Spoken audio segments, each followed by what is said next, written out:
Hi hello అందరికీ నమస్తే. Welcome to my channel Sravanthi Venkateshwar. ఈరోజు రెసిపీ పండు మిరపకాయలతోటి టమాటో పచ్చడి చేసి చూపిస్తానండి. ఇప్పుడు టమాటో సీజన్ కదా, చాలా వస్తున్నాయి, తక్కువకే దొరుకుతున్నాయి కదా. ఈ టైంలో మనం తీసుకొని ఈ పచ్చడి పెట్టుకుంటే టిఫిన్స్లోకి అలానే వేడివేడి రైస్లో వేసుకొని తింటే చాలా రుచిగా ఉంటుంది.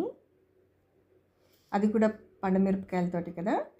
ఇప్పుడు ఈ పచ్చడిని ఎలా చేయాలో చూపిస్తాను. ముందుగా టమాటోస్ని తీసుకోవాలండి. నేను ఇక్కడ 1/2 కేజీకి పైనే ఉంటాయి. వీటిని కడిగి తుడిచి పక్కకు పెట్టుకోవాలి.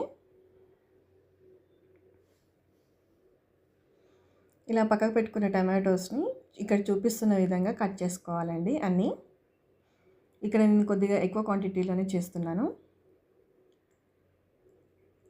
ఇలానే అన్నీ కట్ చేసుకొని ముక్కుడులో వేసుకొని బాగా ఉడికించుకోవాలండి. మనం టమాటో పచ్చడి ఎలా చేసుకుంటామో అలానే సాఫ్ట్గా అయ్యేదాకా ఉడికించుకోవాలి.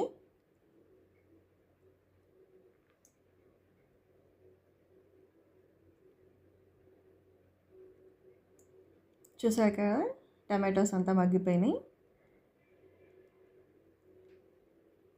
ఇప్పుడు స్టవ్ ఆఫ్ చేసుకొని పక్కకు పెట్టుకోవాలి. నేను పండు మిరపకాయలతోటి అన్నాను కదా, ఇవి పండు మిరపకాయల పేస్ట్ అండి. నేను దొరికినప్పుడే ఇలా పేస్ట్ చేసి ఫ్రిడ్జ్లో పెట్టుకుంటాను. ఇలా స్టోర్ చేసుకుంటే మనకి 1 ఇయర్ వరకైనా స్టోర్ చేసుకోవచ్చు. ఈ యొక్క టమాటో పచ్చడియే కాదండి, మనం కర్రీస్లో కూడా వాడుకోవచ్చు ఇలా పేస్ట్ చేసి పెట్టుకుంటే. ఇప్పుడు మనం ముందుగానే ఉడికించి పెట్టుకున్నాం కదా టమాటోస్ని, అది ఓ మిక్సీ జార్లో వేసుకోవాలండి. ఒక క్లిప్ మిస్ అయిందండి, అందులోనే కొద్దిగా కరివేపాకు కూడా వేసుకోవాలి.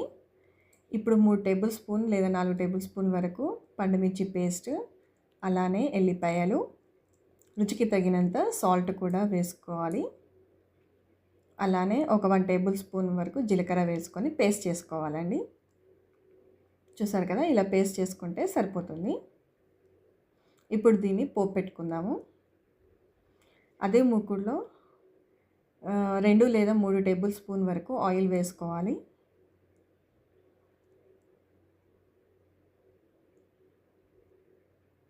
ఇప్పుడు ఆయిల్ కాస్త వేడైన తర్వాత పోపు గింజలు, అలానే కొద్దిగా ఎల్లిపాయలని దంచి వేసుకోవాలండి, స్మెల్ బాగుంటుంది. అలానే కొద్దిగా కరివేపాకు కూడా వేసుకొని కాస్త ఫ్రై చేసుకున్న తర్వాత ఈ పేస్ట్ మొత్తం అందులో వేసి కలుపుకోవడమేనండి. ఇది ఫ్రిడ్జ్లో పెట్టుకుంటే మనకు ఒక 15 డేస్ వరకు కూడా నిల్వ ఉంటుందండి. పచ్చడి మాత్రం చాలా టేస్ట్ ఉంటుంది. ఒకసారి ఇలా ట్రై చేసి చూడండి. Thank you for watching.